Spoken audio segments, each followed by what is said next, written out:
All right, this is Fish. We're going to take a look at my character for the Undauntable Four here at the beginning.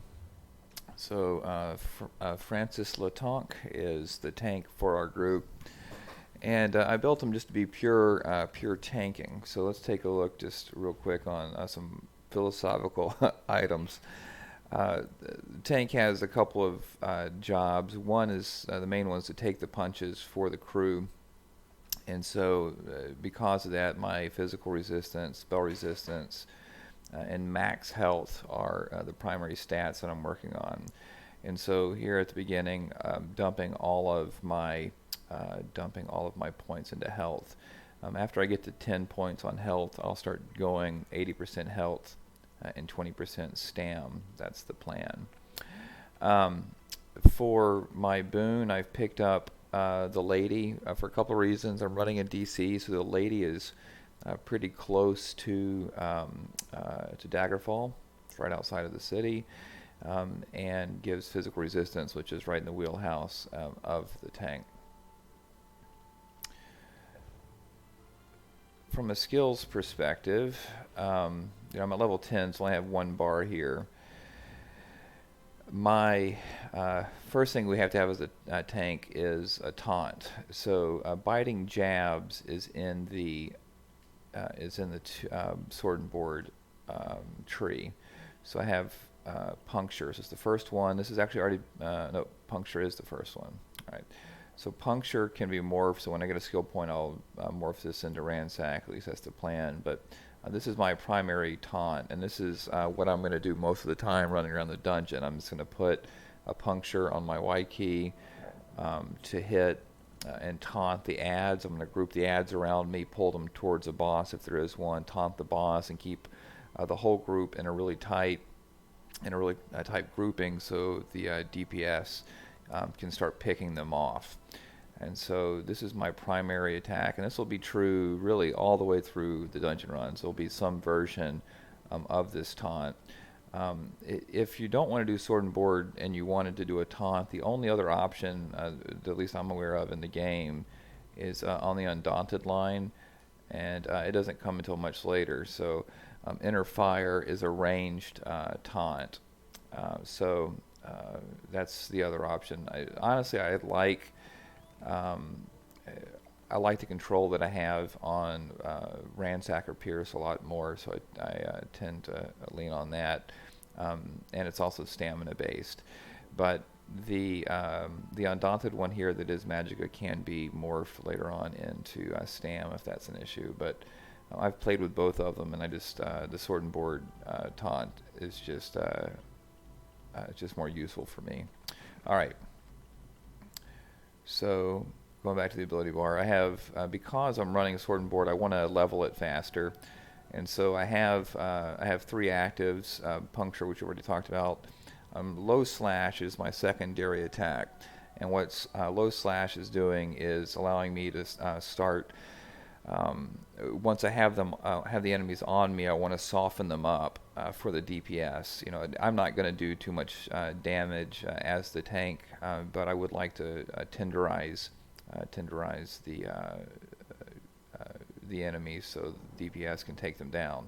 And so without the morph, it slows them down so they can't get away from me as fast, and then it also gives. There's an NPC interrupting my conversation here. But it slows them down for a good 12 seconds, and it also reduces the damage that they're going to put on me, because as a tank they should be attacking me, so it's going to reduce the amount of damage I'm going to take. So normally when I go in, I'm going to Y button everybody to group them, and then once I have them grouped and my stamina has come back up, I'm going to hit them with a low slash. Each one of them just sort of hit. So I'll do the Y round, get everybody grouped. I do an X round, which is my my current tenderizing attack. And then I'll regroup. Then I'll go back around on punctures to make sure that the taunt doesn't go away, because the taunt only lasts for 15 seconds. So I need to keep those up and running. Defensive postures is my buff.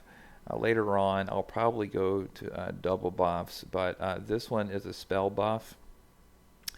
Um, and so it's going to, as spell casting's coming in, I'm going to hit this one, especially when we have spell casters, just so that I'm not getting beat up on spell. I will want a physical buff later on from the heavy, but that's what I've got. The other reason I want to put 3 here on Sword and Board is the way the system levels the skill line is based upon how many active abilities are in the bar. So I have 3. I have 3, so I've slotted 3, and that's going to allow me to level up Sword and Board faster, so I can get down to some of these better passives down the road. All right. The other thing that I have is on Restoring Light, the self heals, and Rush Ceremony is on my left bumper, and what Rush Ceremony does is it's a very quick and instant heal on me. So it will heal me. It'll also heal one ally around me. And so it's my self-heal. When my healing starts getting low, and especially at low levels, the healer is going to have some trouble keeping me alive as I'm taking the hits. So having a self-heal here is real important, and I like Rush Ceremony the best. And then for my ultimate choice, here at level 10, I'm running with Rite of Passage. And this is only a 4-second. Later on, when I morph this, it'll go up to 6 seconds. But there's a couple of neat reasons to have this as a tank. One, it's going to, when I start getting low on health, it's going to basically refill my health bar. But right now it's 4 seconds. When I morph it, eventually it'll be 6 seconds of time for my other bars to regroup, for Stam to come back, for my Magicka to come back on my for my heal. But so that's my ultimate spend. And the other thing is when it also heals my other allies. So it's a time to take a 4-second break, let people regroup, and keep fighting. So I really like this line for the tanking. And you notice here, Rush Ceremony is Magicka. It's really the only thing that I'll use on Magicka in the end. And then also in the bar, I have Adriatic Spear for biting jabs, and I've already morphed this to Stam along the way. So this is very important to me to have this morph from Stam. It's initially going to be a Magicka. But again, I want to focus. Only thing I want to do out of Magicka is my self heals. I want to keep that bar dedicated to keeping myself alive, and then everything else off of stamina. And so I really, this is my optional hit. If everything else is going well and I just need to add some more damage to the mix, I'll normally turn over to this. But that's where I'm sitting there. So that's my bar. As far as passives go, this guy is an orc, so I'm a couple of things about being an orc is max health, max stamina in the brawny line, robust when I can get a skill point or 2 more is going to be my health recovery, increasing that really big, because again, it's just how much I want to have the max amount of stamina. I want it to recoup as fast so I can take as much of the damage for the group as possible. That's my role as the tank.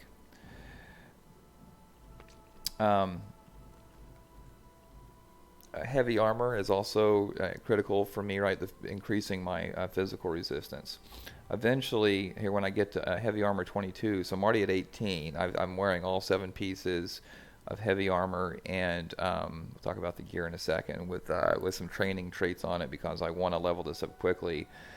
This immovable gives me major resolve and major ward, which is huge. I mean, it's going to bump up my physical and spell resistance by a grip. So it'll become my primary buff when I finally get there, and I'll swap this out for the Sword and Board buff that I currently have on my B button.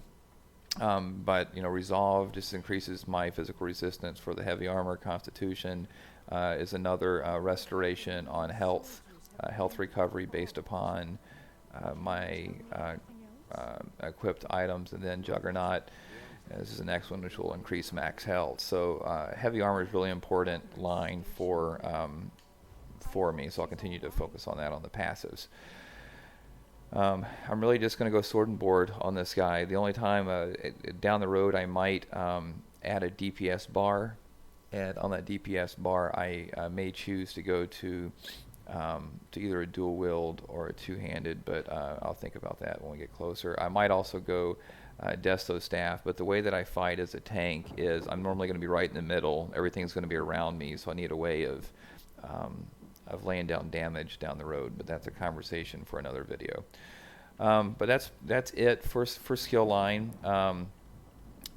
I will eventually, restoring lights is good. I will probably put some more points in the passives down here when I have them available, but it's much lower priority. The healing effects, so that I'm getting more out of my left bumper and ultimate, and same thing on focused healing. So these are going to be important just to getting more out of my self heals, which in the end means that I'm able to stay up longer and tax the healer less. Dawn's Wrath, when I go to a DPS bar, when I finally get that far, this will be really important for me. There's a couple of good ones in there we'll talk about when we get to that piece. And I might do a spear shards out of Adriatic Spear eventually, because that's a pretty good AoE. So that's the thoughts there. All right, so that's skill line, it's point distribution.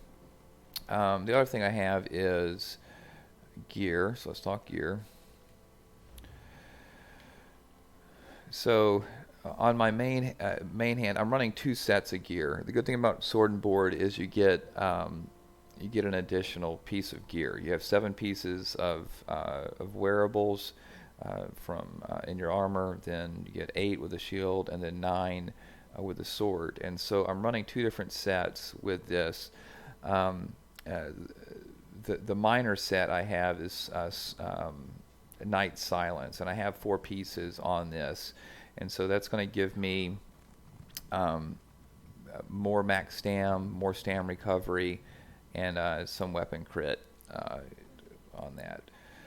So these 2 pieces are 2 of the 4 that I have equipped. And that's it. And so the traits that I have on these are both of these. Precise is just dealing with crit, and then this one is decreasing crit.